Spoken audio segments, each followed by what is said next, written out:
കോതമംഗലം താലൂക്ക് ആശുപത്രിയുടെ മുൻപിലെ വെള്ളക്കെട്ട് പരിഹരിക്കുന്നത് സംബന്ധിച്ച് സ്ഥലം ഉടമയുടെ ഹിയറിംഗ് 24-ന്.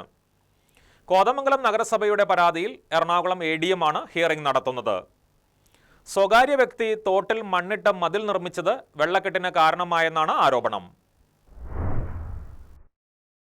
കോതമംഗലം താലൂക്ക് ആശുപത്രിയുടെ മുൻപിലെ വെള്ളക്കെട്ട് പരിഹരിക്കുന്നതുമായി ബന്ധപ്പെട്ട് നിയമപരമായ പരിഹാര നടപടികൾ പുരോഗമിക്കുകയാണ്. ഓടയിൽ നിന്ന് വെള്ളം ഒഴുകിപ്പോകുന്ന തോട് സ്വകാര്യ വ്യക്തി മണ്ണിട്ട് മൂടിയതും മതിൽ നിർമ്മിച്ചതുമാണ് വെള്ളക്കെട്ടിന് കാരണമായത്. മണ്ണ് നീക്കം ചെയ്യുന്നതിന് നഗരസഭ ശ്രമിച്ചെങ്കിലും കഴിയാതെ വന്നതിൻ്റെ കാരണം സ്വകാര്യ വ്യക്തി തൻ്റെ ഭൂമിയിൽ പ്രവേശിക്കുന്നതിനെതിരെ മുനിസിപ്പൽ കോടതിയിൽ നിന്ന് സ്റ്റേ വാങ്ങിയതാണ്. പ്രശ്നപരിഹാരത്തിനായി നഗരസഭയുടെ നേതൃത്വത്തിൽ നടപടികൾ പുരോഗമിക്കുകയാണ്. ജില്ലാ ഭരണകൂടത്തെ സമീപിച്ച് പ്രശ്നപരിഹാരത്തിനായി നഗരസഭാ നേതൃത്വം അഭ്യർത്ഥന നടത്തിയിട്ടുണ്ട്. ഇതനുസരിച്ച് ജില്ലാ ഭരണകൂടം നടപടികളും ആരംഭിച്ചു.